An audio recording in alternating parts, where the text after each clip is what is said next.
हम लोग का जो आता है वो आता है कौन सा, एनिमल डिजीज। तो देखिए सबसे पहले यहां देखना है हम लोगों को कि डिजीज जो आपके पास हुआ, डिजीज होता क्या। सबसे पहले हम लोग को जानना है कि रोग होता क्या, या इसको आप बीमारी बोल दीजिए कि बीमारी हमारे पास क्या होता है। तो देखिए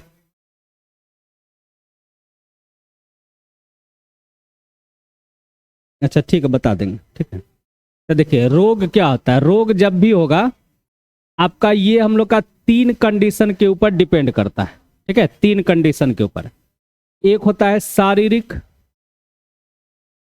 एक हुआ आपका शारीरिक, दूसरा हो गया आपका मानसिक, और तीसरा होता है आपका सामाजिक। तीसरा हो गया सामाजिक। यानी कोई भी व्यक्ति जो है स्वस्थ है या नहीं है वो कैसे पता किया जाएगा, इस कंडीशन पे। अगर वो शारीरिक रूप से स्वस्थ है, मानसिक रूप से स्वस्थ है या सामाजिक रूप से स्वस्थ है, तीनों रूप से स्वस्थ है, तभी उस आदमी को बोलेंगे वो स्वस्थ है, पूरा फिट है। अगर हाथ टूटा हुआ है तो बोलेंगे शारीरिक रूप से बीमार है। दिमाग उसका खराब है तो बोलेंगे मानसिक रूप से बीमार है। और अगर वो समाज के अकॉर्डिंग नहीं है, जैसे मान लीजिए हम लोग का ये क्लासरूम है, तो ये क्लासरूम हम लोग का जो समाज है किस लिए है, तो पढ़ाई करने के लिए। अब यहाँ पर एक आदमी आ जाएगा चाय बेचेगा, एक आदमी आ जाएगा झालमुड़ी बेचेगा, तो क्या वो इस समाज के अकॉर्डिंग है, नहीं है, तो बोलेंगे वो सामाजिक रूप से स्वस्थ नहीं है, उस आदमी को यहाँ से निकालो, ये नहीं बोलेंगे हम लोग। तो उसी तरह से अगर कोई व्यक्ति समाज के अकॉर्डिंग नहीं है, समाज में रहने लायक नहीं है, तो उसको हम सामाजिक रूप से बीमार व्यक्ति बोलते हैं। तो कोई भी आदमी जो है वो तीनों तरीका से स्वस्थ होना चाहिए। अगर तीनों तरीका से स्वस्थ होगा तभी हम बोलेंगे वो आदमी फिट है, नहीं तो वो बीमार है। हम लोग बोल देते हैं भैया वो मानसिक रोगी है, मानसिक रूप से बीमार है, ऐसे बोल देते हैं हम लोग। तो ये तीनों तरीका से होना चाहिए, ठीक है। अब उसके बाद देखिए जितना भी बीमारी है आपका, जितना भी बीमारी है, उस बीमारी को हम लोग नॉर्मली दो तरीका से डिवाइड किए, ठीक है। कितना तरीका से बांटे हैं, दो तरीका से। एक बीमारी होता है आपके पास क्या चीज, जिसको बोला जाता है जेनेटिक या अनुवांशिक, बोलिए बोलते हैं ना अनुवांशिक रोग। जेनेटिक डिजीज हो गया, अनुवांशिक रोग हो गया। और एक बीमारी होता है क्या चीज, अर्जित बीमारी, अर्जित रोग, इंग्लिश में बोला जाता है एक्वायर्ड डिजीज, ठीक है, एक्वायर्ड डिजीज। जेनेटिक डिजीज आपका क्या हुआ कि जो आपके माता पिता दादा दादी नाना नानी उससे आप में आया, उसी को जेनेटिक डिजीज बोलते हैं, अनुवांशिक रोग बोलते हैं। और अर्जित रोग का मतलब क्या हुआ, ये समाज से आप में आया, चाहे वो इन्वायरमेंट से हो जाए या किसी दूसरे से आप में आ गया होगा। यानी अर्जित का मतलब होता है कमाना, ठीक है, कमाना मतलब किसी और से लेना, किसी और से आपके शरीर में अगर आ गया तो उसी को बोला जाएगा एक्वायर्ड डिजीज। जैसे अभी मौसम चेंज होगा तो हो सकता है तबीयत खराब हो जाए, आपको बुखार हो जाए, तो ये अर्जित बीमारी हुआ, समाज से आपको मिला, ठीक है। इसको हम जेनेटिक नहीं बोलेंगे, ठीक। अब उसके बाद देखें, कोरोना दूसरे से आप में आएगा, अर्जित बीमारी हुआ, जेनेटिक तो होगा नहीं। और अर्जित बीमारी देखिए क्या है, इसमें भी आगे आएंगे, इसमें भी दो तरीका का होता है।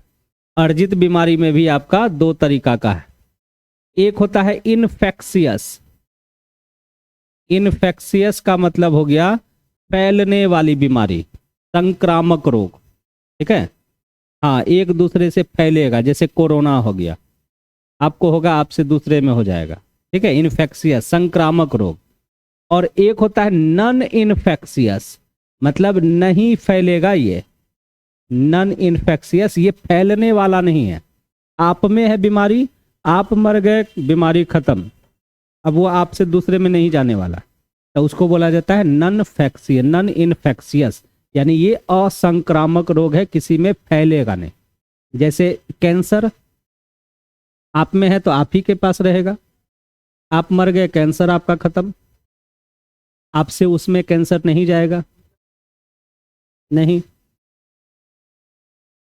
लेकिन टीबी ले लीजिए तो टीबी आपका इन्फेक्शियस में आ जाएगा, संक्रामक रोग में आ जाएगा, आपसे किसी और में फैल सकता है। हाँ, बुखार में भी आता है, जुकाम भी आता है वैसा, ठीक।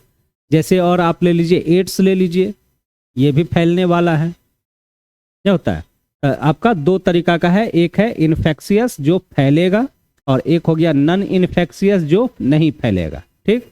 अब उसके बाद देखिए, पहले आ जाते हैं हम लोग इसके बारे में, जेनेटिक डिजीज के बारे में। इसमें हम लोग अलग से पूरा बीमारी के बारे में पढ़ेंगे, जो 5-6 बीमारी आता है उसके, जैसे क्लिनफेल्टर सिंड्रोम हो गया, पटाउ सिंड्रोम हो गया, डाउन सिंड्रोम हो गया, ये सारा हम लोग पढ़ेंगे, ठीक है। तो देखिए इसमें थोड़ा सा बात अभी आपको ध्यान में रखना है, इसके आगे हम लोग बाद में पढ़ेंगे।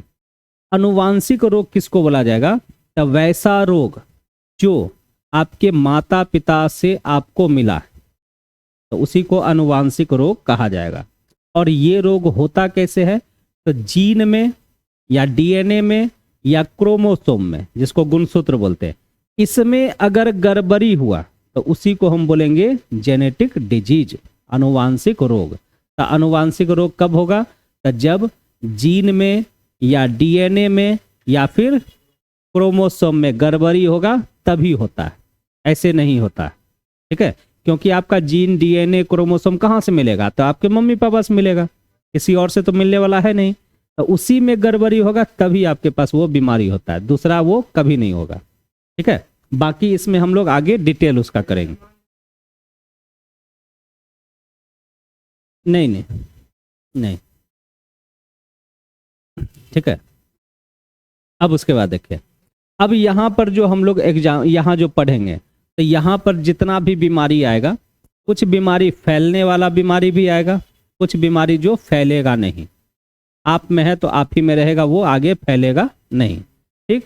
तो इसमें जो भी बीमारी हम लोग पढ़ेंगे वो 4 तरीका का जनरली पढ़ेंगे। एक पढ़ेंगे जो बैक्टीरिया से होगा, दूसरा पढ़ेंगे जो वायरस से होगा, तीसरा पढ़ेंगे जो प्रोटोजोआ से होगा, और चौथा जो फंगस से होगा। बैक्टीरिया हो गया जीवाणु, वायरस हो गया विषाणु, प्रोटोजोआ हो गया परजीवी, और फंगस हो गया आपका कवक। इस चारों से होने वाला रोग को हम लोगों को पढ़ना, ठीक है। जिसमें हम लोग को सबसे पहले जो स्टार्ट करते हैं वो करते हैं कौन सा? बैक्टीरिया से होने वाले रोग, ठीक है।